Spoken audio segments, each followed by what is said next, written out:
How you doing, legends? Welcome back to the channel. We're going to be going through a bunch of videos here just to finish off the year. We're going to start off with this one, just going through some of the highlights of obviously the last round 25, with a few things happening. A few teams would have done really well in terms of fantasy, and then a few would have struggled and sort of limped into the finish line. I said go through the highlights. We're going to go through where my team ended up, where the People Squad ended up, and a little bit around the leagues and how.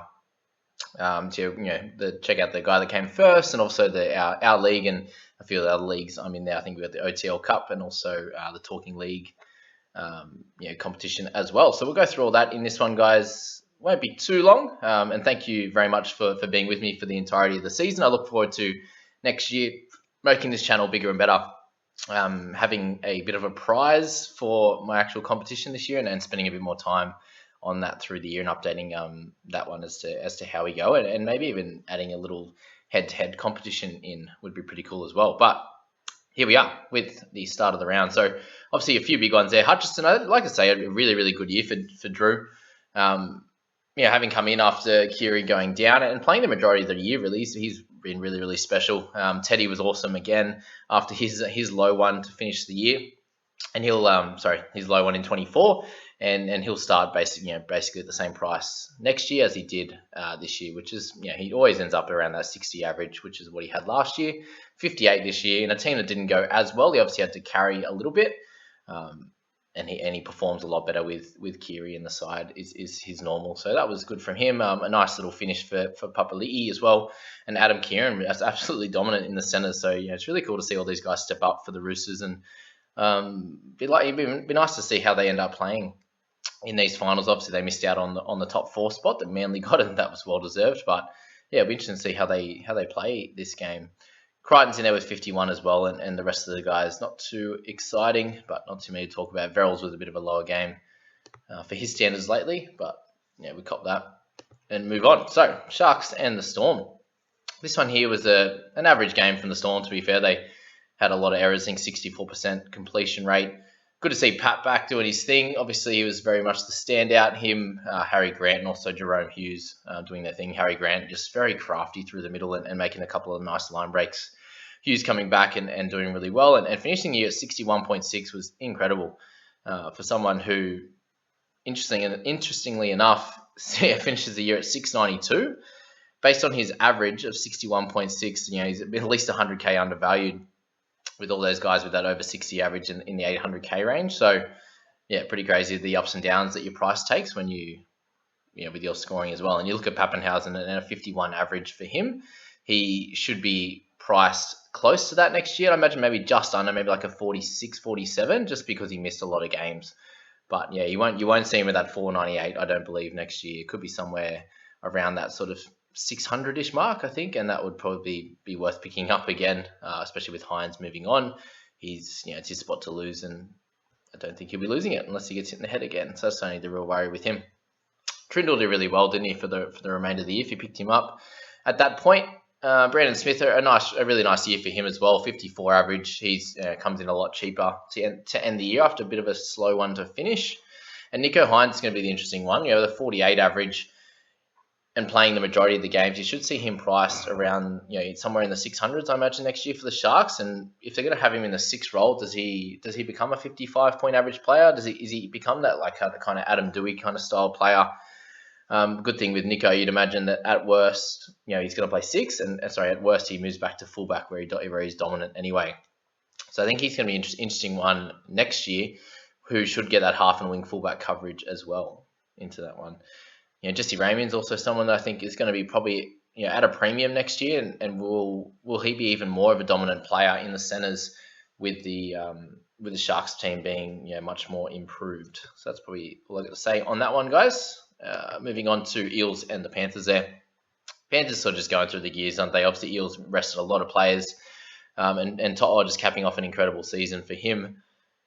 Made a lot of cash this year. Unfortunately, missed a bunch of games at certain points, which kind of hurt owners. He's doing really well at a certain stage. A bunch of people might have picked him up a little bit later than sort of the first month or so after he really killed it. Got a bunch of good weeks, and then the injury struck, and that kind of ruined things for you. But Cleary there, he's going to be a very interesting one. at a 92.8 average, you're going to get him over 1 million next year. And will we start with him? I think we probably have to, don't we? Like if you're looking at the clear best captaincy options, and Clear is the man. And I don't see many changes to the rules as of next year, so you could see him averaging somewhere in the 80 to 90 range. And as we saw this year, people were like, oh, we'll wait till his price comes down. It obviously didn't happen. But just being able to have that clear captaincy option every week, I know through the middle of the year when Cleary was out, there was a lot of people that struggled. Oh, who do I pick? Do I pick Haas? Do I pick whatever? And Trbojevic was someone that really helped everyone with that decision. But yeah, Cleary or Tommy are going to be the guys that you probably really want. And then just going for value, I imagine, around that. But we'll have to work that out as we go along. Not too much else to say in this one. We get Jerome Luai at a ridiculously cheap price next year. But unless I see an injury to Cleary, I don't see him as being too important in fantasy. I just think he's too up and down with his scoring. Just doesn't have the base.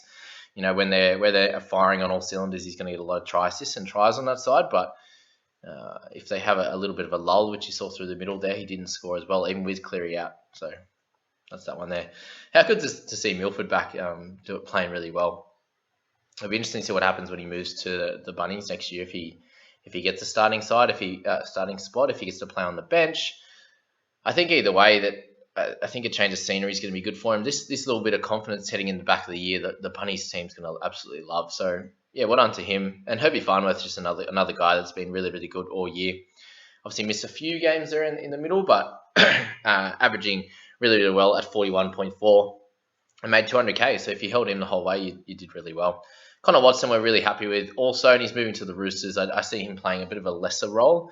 Obviously not the 80 minutes, I'd imagine. He's going to play, obviously, through the middle, you'd imagine, and then be able to cover for them. And with all the injuries they've had, he's going to be someone who's really important to that side. And I'm expecting sort of that 40-odd to 50 minutes, and I imagine he would too next year, and we probably won't be able to pick him, but it'll be interesting to see if his price drops and we can pick him up from there. In terms of the rest of the guys, not too much to talk about, really. Ponga, really cheap in a low minutes game for him as well. So really cheap, really low score. So he's going to start a little bit lighter in his scoring, averaging 49.4. You'd imagine him somewhere in that 600-ish K range. But I think Knights have to get better for him to improve in fantasy terms, because they came 7th, but they were under 500, which is annoying. So very much an interesting one to see what the Knights do to improve next year. But we'll see how he goes in the finals anyway. Wow, what an incredible game this was, especially if you're just a fan of footy, really. Like to see how ridiculous Tommy's playing at the moment. 6 line breaks, 3 tries. He picked up like 9 tackle breaks in that one ridiculous try he had, and finished out the year at over 1 million. I didn't even notice that he got to the 1 million stage last week, but yeah, almost 1.1 mil for Tommy and an average of 83.8. 300 meters gain, 19 tackles, 57 points in tackle breaks. It was incredible. Tommy, what can you say? It's one of the greatest games you'll see, and just loving at the moment him heading off to the side and just darting back on the inside and catching the guys flat-footed or moving to the edge there and just bursting straight through them with his speed and strength. So he's been incredible. Daily averages 71 for the year. I expected him. I think he did 64 last year. I said 62 he'd average. I obviously didn't expect the Manly boys to go this crazy. Tommy is a 45-point average kind of player too. So to see his rise this year, he obviously hurt me a little bit, not having picked him up in my team. People probably got onto him pretty quick, and that worked out well. But yeah, for those two boys, the average there is incredible between them. 155 points a game between those two. Incredible. All right, Garrick as well. To finish the season at 53.3 average was perfect. Didn't expect it. No one would have expected it. Being a 360k player before this year, to come out and play like that was amazing. Trbojevic is obviously a bit of a down year for him in terms of his scoring, but losing 155k, but he just does his job really. He has to be the real defensive guy, and that link man in the center. And good to see him pick up a couple of meaties as well in this game. Ola Kawatu is going to be an interesting one. It looks like Curtis Sironen will be moving to St. Helens, so Ola Kawatu, this is his spot. Next year, does he become a 50-odd point player? I think he has to increase his tackling. But it'll be interesting to see if Manly are the dominant force next year that they have been this year, as to whether those tackle counts increase. And I think just in general, you see these games where he scores a try or sets up one, and his discipline's really good. He gets that 50 to 60. He just has that 30-odd game in him. So it'll be interesting to see if that improves for next year or not. Tapau obviously dropped a little bit this year. Looks like their middles didn't. I suppose they didn't need to do as much. They spread the ball a bit more. When you've got Foreign and you've got DCE really controlling those flanks there, guys like Garrick, Tommy, even the centers like Morgan Harper and Parker did really well along with Sabi. Schuster, I think he won't be an option next year at this point. I see him still playing in that second row role, but yeah, I suppose the real interesting one here is Taumalolo and what's going to happen with him next year. Is he going to be playing the same role? Is he going to be moving to an edge? Is he going to be a front rower? What's going to happen with him? I suppose that's something to look out for in the off season, but he's going to come at a really big discount somewhere around that 600k mark, you'd imagine. So that's that game there. And we'll move to the Bunnies and the Dragons. Not too much to talk about on this side. Obviously, a few decent scores, but there weren't a lot of the big name players playing in this one. Really at all. No one really to talk about, but a nice game to finish off the year for the Bunnies. Just kind of tick the legs over. DeBellin playing 80 minutes against 78 was awesome, and Sloan a couple of tries there at the back. Unfortunately, I don't think Dragons won a game at all since the Paul Vaughan barbecue incident, so that's a sad one for them. What games we got left? The beautiful Sunday games. So you want to see that multi that got up, the $1 for Titans and Bulldogs to win to 0. Was it the Dogs one was paying $460? It's incredible. Titans 44, Warriors Zilch Campbell. They did such a great job signing him early, didn't they? Before this last couple of games, because he's a special talent. It'll be really interesting to see what they do if they play him at fullback next year, or Brimson. Are they going to play him there? Are they going to play Brimson at 6? What's going to happen with Taylor? What's going to happen with Foggs? Well, a lot of things to think about, and obviously a great score from them too there, 78 and 75 with Foggs and Campbell. And Fafita there with 57. I think he's going to be a very interesting one this year, isn't he? Look at the finish on him. 66.5 average, and he's 666k, which sits him at less than basically a 50, just under a 50 average, I believe, at that price point for him in coming into the finish of the year. So he should be priced a lot higher than that coming into next year. I'd imagine somewhere at least in the mid 750, mid 700s mark, just because he had a very slow end to the year. But how will they play him next year? I think it's probably worth waiting to see what they're going to do with him. Is he going to be playing 80 minutes? Is he going to be a changed and improved player? These are all questions that we're going to need to answer. The rest of it, I suppose Walsh is going to be an interesting one. Is he going to really kick on and improve as a player next year? I imagine he really will. He's super young. Hopefully the Warriors get a little bit better. It's going to be hard for them if they're getting back home. Are they going to be stuck here? Again, it's just going to tire on them. Obviously, Walsh has been at home in Queensland before he ducked over for this year when the Broncos didn't want him. Oh, God. But yeah, it'll be interesting to see his improvement next year. And then guys like Lodge, Fanua Blake, Ewan Aiken, these guys, obviously, Aiken off early, which is annoying in the 13th minute. And Kane Evans doing Kane Evans things. Wow, I can't believe he did that in a couple of weeks. Basically 2 weeks in a row for him. It was very silly. And they're very lucky in this last game with Jake Cabrillo coming in last minute and dazzling, really. 7 tackle breaks, 2 tries, a try assist. Just did really well. 90 points, which would have really helped a lot of us. And then Jackson sitting there with 68 as well. Nick Meaney was great at the back, did an awesome job. Stefano, he's been amazing this last little bit. I just think he's going to be a little bit too expensive coming into next year. He could be a 50-point player, but we'd hope that he'd at least be priced at that 43.6. Hopefully even a little bit less, but I highly doubt he will be priced less than that. So, yeah, he's been cool. Shawnee Blaw's probably priced up a little bit too much, unless they put him at that 27 average. Will he be playing 80 minutes next year? If he does, I think he could be worth having a punt on, because we've seen enough games from him with that sort of 50 average in big minutes. Luke Brooks kind of, did he see gained 78k for the year in a team that didn't perform very well at all? I think he did really well. In terms of fantasy, not the actual gameplay. But yeah, let's leave it at that. So let's go back to our team. This one, I believe, will be mine. Or maybe not. I think I've changed it. All right. People squad. I'll have to change it on the other screen. So, people squad, 117 we ended up with an awesome score of 11.25 in round 25. So, thankfully, didn't captain Payne Haas like I did in my team. We captained Trebojevic. Awesome. We lost out on Aiken and Ponga. Had to play Taff. to get our 17, and we're lucky with Averillo to get him last minute. Tough for 28, it was cool. We'll cop that. Verril's not as good either. I suppose, when you're sitting Cook, Moses, Papali'i, Murray on the bench, you're going to have to play a few of the lighter guys. But yeah, Hughes and DCE, Trebojevic, Teddy, all really killing it. Obviously, Jackson's been a great trade-in at the back end of the year. It'll be interesting to see if he becomes a really, really important player next year as someone that you plug in for the year, and he's not going to play Origin. He's not going to do any of those stuff for us. Maybe he's the guy that we all just start with next year. I think that'll be really, really interesting. But yeah, just an awesome year, guys. I'm going to go through week to week our trades in the People Squad and also my team over the next sort of bunch of weeks. I'll just slowly send those videos out in dribs and drabs as to see. I suppose just to show that that obviously the good things that we did, maybe a few things that we could have changed. I'm also going to do a little bit of a reaction to the starting sides in the People Squad and my team. I'll put my little head up in the corner and go through those videos, do a little reaction. I'll try and do that. That'll be pretty cool.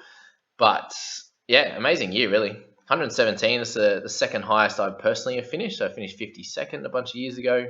Was the top of the Cowboys rankings, which was cool. But yeah, the 117. What else do you say? We powered home. Obviously, keeping trades in this team was really, really cool. We had a really nice team value, which helped get sort of 19 really good players in the squad. And when we had a couple out, we could, if we had 3 or 4 out, we could make a trade or two and still have a strong 17 when a lot of teams ran out in that round 19, 20 kind of level. So that was really cool. I think we timed that awesome, especially for this type of year with the amount of suspensions and injuries. Yeah, 117 was awesome. Congrats to everyone who was a part of that People Squad. And if you want to be a part of that, we'll get into that next year. We'll pop you in the Discord group. And hopefully we can have a lot more, I suppose, back and forth as to what the best trades are going to be and have some really, really strong coaches like we did this year to get us to 117 and hopefully next year into the top 100, which will be really cool. All right, so the last one's going to be getting into my team, which firstly... We'll just quickly log out and get into my team, and we'll go from there. All right, so while that's logging out, we'll go to the rankings. We'll just have a little quick chat through. All right, it's logging me out now. Scratch that. Give me a second, team. Continue with Facebook. All right, my squad. Not happy. Not happy with the finish, that's for sure. Especially, as I said, captaining the old Payne Haas. I don't know why I didn't change to Tommy. I just suppose I had him the last sort of 6 or 7 weeks, and then Tommy had a break or two, and that kind of killed us. But yeah, obviously if Payne has a good week and picks up a sort of 60 or 70 like he normally does, I would have probably been ranking around that 1,000 mark. I missed out on 100 and so 136 points, 134 points, unfortunately, this week, which would have pushed me right up there. But just had a really slow start to the year, ranked pretty poorly. Was chasing my tail, had a bunch of really good weeks, got me to around that 700, 800 mark for a lot of the season, back and forth, out to 2,000, back to 800, back to 700, 1,500, back and forth, and then obviously had a tough few weeks to finish.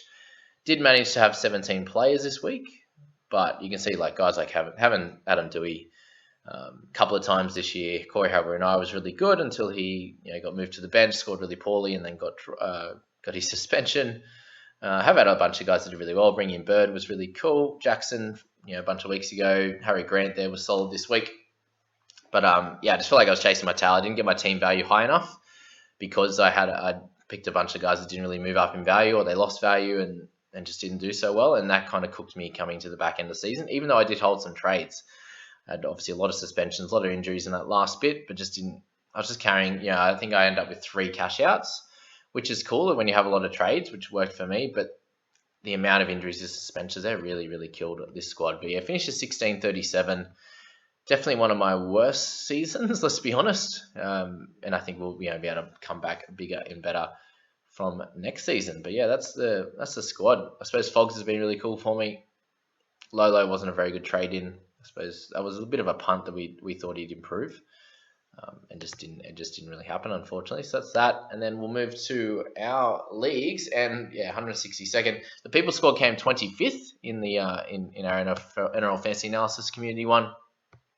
But yeah, we'll jump into that. So Shane, obviously, he won the actual league as well. I won by a few hundred points, actually, 200 points, an average over 1,000 for the season. So congrats to Shane, obviously winning our league here, but obviously winning the entire comp as well, which would be a much more important achievement than winning our comp. But let's jump into his team actually and show what happened there. So actually finished the week with 980, no, 1100. How did he manage that? Cleary over yeah. So I actually had very limited players this week with 14 and still got 1100. How do you do that? Anyway, this is the setup, and he's missing Gags, Cook, Savage, Dewey, Gamble, Papali'i. But shows just like, I think it was 14.8. Yeah, the overall team value. Yeah, I was looking on a different screen, but team value was 14.8 million. So when you can do that, you have a lot of the best players in the game. When you're sitting there with Cleary, Trbojevic, Haas, Cook, all the rest there, there's some big money in there, which helped him. Yeah, the team doesn't look anything crazy, does it? I suppose what you do if you're starting well, you're going well during the middle of the season, you go really well during those bye rounds, which I'm sure he did.